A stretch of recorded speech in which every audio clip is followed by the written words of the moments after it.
Hi, so my name's Faith, and I'm going to be talking about media and intersectional problems with stereotyping and controlling images in media. So the interest in inequality that I'm talking about is obviously media and stereotypes, like I just said.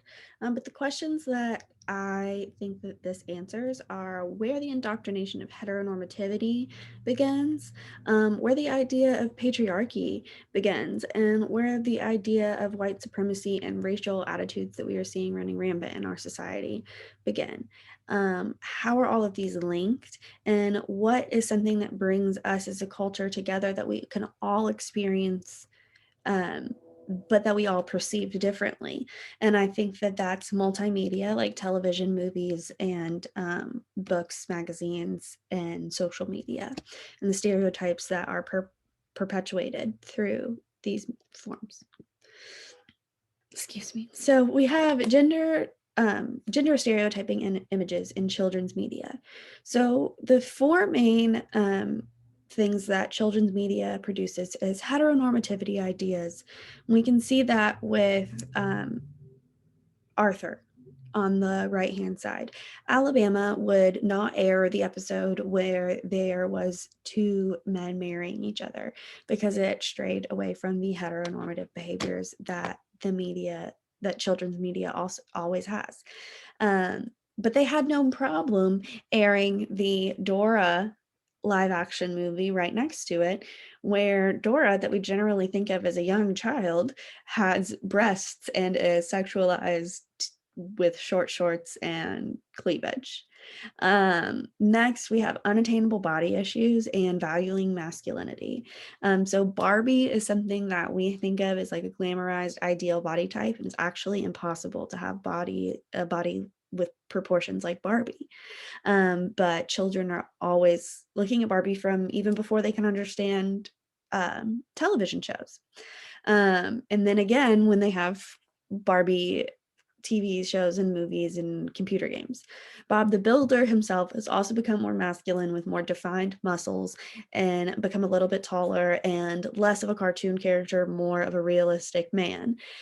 These obviously value masculinity more than femininity, and men get more done in um, in children's media, but also the new formation of masculinity in children's media has started to um, increase male dissatisfaction with their bodies in young children as well as females. So now we have the stereotyping or controlling images of Black women in North American media. These four images are what I believe really incorporate or encompass Patricia Hills Collins' work. So we have Medea, who is the matriarch. She is unmarried, she is strong-willed, but she is not very religious and obedient. She's a little outspoken, um, very funny. Then we have a mammy, which is the role that Octavia Spencer played in The Help, where she is very subservient to white people. She's very meek, mild. She's married. She values obedience and religion. Olivia Pope is what we would call a Black lady in Scandal.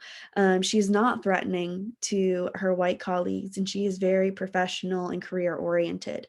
Um, then Mazikeen Smith from Lucifer. I don't know if any of you watched that show. I hope you do, because I do.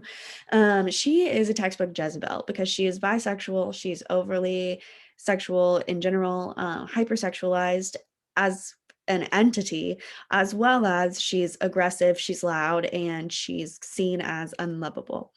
Something that all of these women have in common is that they are not viewed um, as valuable as their white women in these movies or in these scenarios.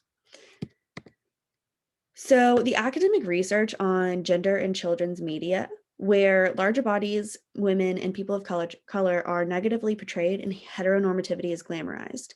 So on the far left, you can actually read media effects on gender development are likely to be broader than we anticipate because ethnic minority youth must also confront societal stereotypes about their racial gender groups. So what this book is saying is, or what this excerpt from this book is saying, is that children of color are more likely to have adverse reactions and feelings toward because of media, because they are also having to confront the controlling images and stereotypes of people of color, as well as controlling images of stereotypes that are being placed on them as men, um, hetero or homosexual people or women in and of themselves. They all cross together there, and it has a more adverse reaction and effect on children of color. We can also see in the second or the middle infographic that screen time, speaking time, and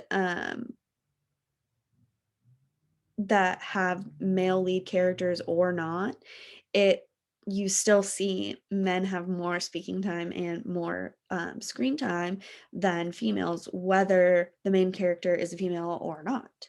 So, in summary, I don't know if you guys can see this based on where I'm at, so I'm going to move myself to the left. I don't know if that matters.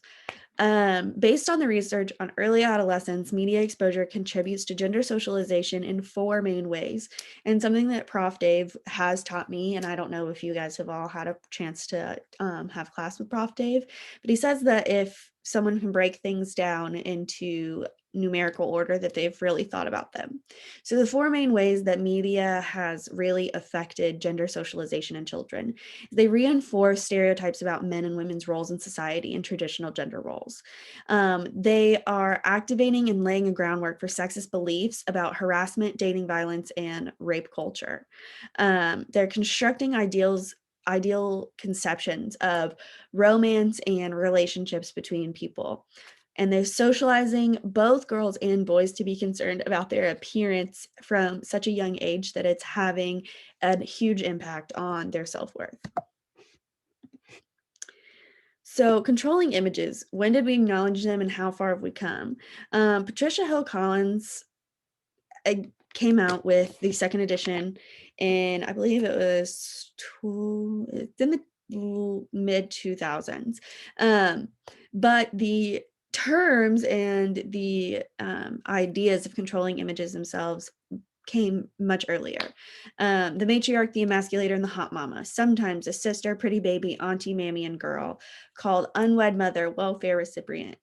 These are all different names for the controlling images that Patricia Hill Collins finally put into groups. And so we know that these are affecting Black women everywhere, and they have been for a very long time. Consider Aunt Jemima.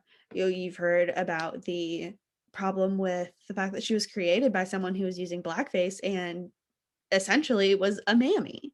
Think about Black maids. We had all of those. Think about Precious and her mother, or Beyonce even is a great example of a Jezebel turned into a mammy who is married with a religious and obedient value system.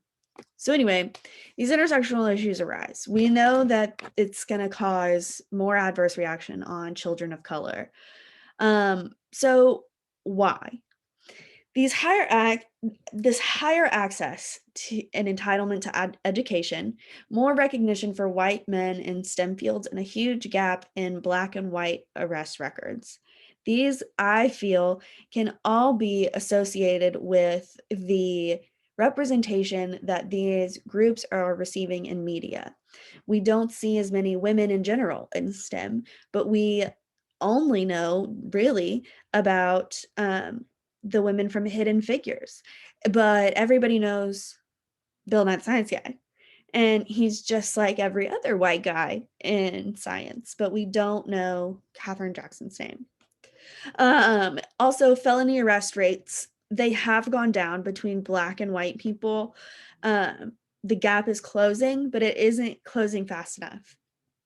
Also, the access to education and entitlement to education comes from the fact that white students are almost double, no, I'm sorry, almost 5 times more likely to be legacies at Harvard than Black people are.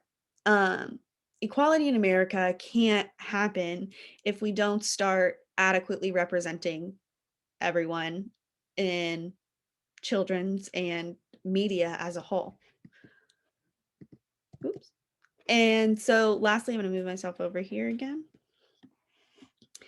So these are the things that are being done to close these gaps and sociologically and what we can do. So we've all heard that there's been more push to create more Black dolls for little girls than there ever was. You can go to the store, you can find a Black Barbie, you can find a Black Baby Alive, you can find a Black um, all what are they called? All American Girls? American Girl dolls? That's what they are. American Girl dolls. And Harvard itself, even though it is 5 times more likely to have white legacies than Black legacies, they are incorporating more people of color into their fellowships and people that they hire onto their staff within 2020. You can see here that it's even with well, there's 2 white people, a Hispanic lady or a Latina lady, and 3 Black people that were fellows in the fall of 2020. Our growing ethnic, racial, and diversity, our growing racial and ethnic diversity in Congress is growing. So that's good, but it's even just a couple of weeks ago, a Black representative in Georgia was arrested just for knocking on the governor's door, and it wasn't even news. Um, as you can see here, I just took this screenshot from my Netflix on the bottom left.